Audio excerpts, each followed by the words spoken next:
Hi friends, ഇതൊരു peanut ബട്ടറിൻ്റെ പ്ലാന്റാണേ. ഇത് ചെറിയ കവറിനകത്ത് ഇരുന്നിട്ട് വേരൊക്കെ വന്നിട്ട് കവറെല്ലാം പൊട്ടി ഡാമേജ് ആയിപ്പോയിട്ട് ഞാനിപ്പം എൻ്റെ കൈ വലിയ കവറില്ലാത്തതുകൊണ്ട് ഞാനിപ്പോൾ ഈ ചാക്കിനകത്തേക്ക് വെച്ചിരിക്കുകയാണേ. ചാക്കിനകത്ത് നട്ട് ഇനി നമുക്ക് നല്ല ഫെർട്ടിലൈസറൊക്കെ കൊടുത്ത് ഇതിപ്പോൾ 2 വർഷമായ പ്ലാന്റാണ്. ഇതുവരെ കായ്ച്ചില്ല, കാരണം ഇത് ഷെയ്ഡിലിരിക്കുമായിരുന്നു. ശരിക്കും സൺലൈറ്റ് കിട്ടിയെങ്കിൽ മാത്രമേ ഫ്രൂട്ട് പ്ലാന്റുകളൊക്കെ നന്നായി വളരുകയും പൂക്കുകയും കായ്ക്കുകയും ഒക്കെ ചെയ്യത്തുള്ളൂ.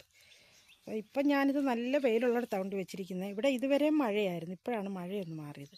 ഇവിടെ നല്ല വെയിൽ കിട്ടുന്ന സ്ഥലമാണ്. അപ്പം ഞാനതുകൊണ്ട് സൺലൈറ്റ് കിട്ടുന്ന സ്ഥലത്തേക്ക് മാറ്റിയിരിക്കുക.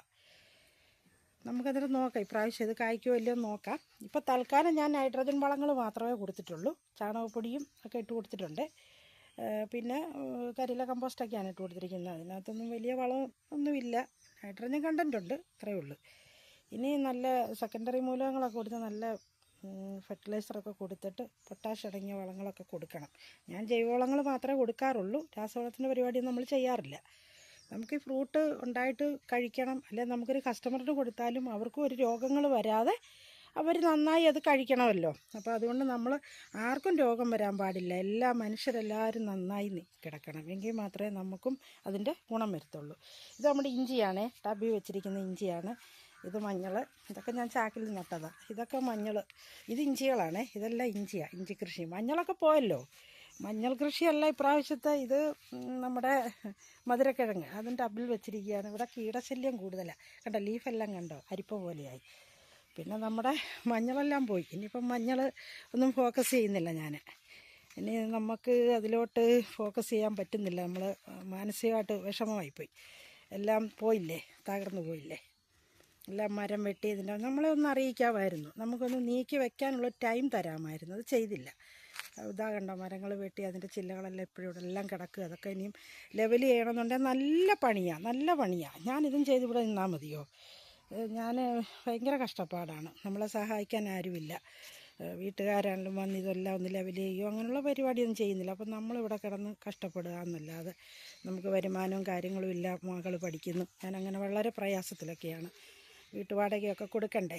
നമുക്ക് ഇതാ കണ്ടോ, മഞ്ഞളൊന്നും നമുക്ക് വിൽക്കാനൊന്നുമുള്ള മഞ്ഞളൊന്നും കിട്ടത്തില്ല. നമ്മുടെ വീട്ടാവശ്യത്തിനും നമ്മുടെ മനസ്സിൻ്റെ ഒരു സംതൃപ്തിക്കും വേണ്ടി ചെയ്യുന്നതാണ്. ജൈവകൃഷി മാത്രമായിട്ട് ചെയ്യുന്നതായിരുന്നു. ഇതെല്ലാം എന്താ ചാക്കിനകത്ത് കരിയിലയൊക്കെ ഇട്ട് പൂവൊക്കെ വന്നതാണ്, എല്ലാം പോയി. നന്നായി വന്നതായിരുന്നു, അത് മൊത്തം നശിപ്പിച്ച്. ചേമ്പും ഉണ്ടായിരുന്നു, ചേമ്പും മഞ്ഞളുമായിരുന്നു. ഇഞ്ചിയാണ് നേരത്തെ എടുത്ത് മാറ്റിയത് കൊണ്ട് അത് രക്ഷപ്പെട്ടു.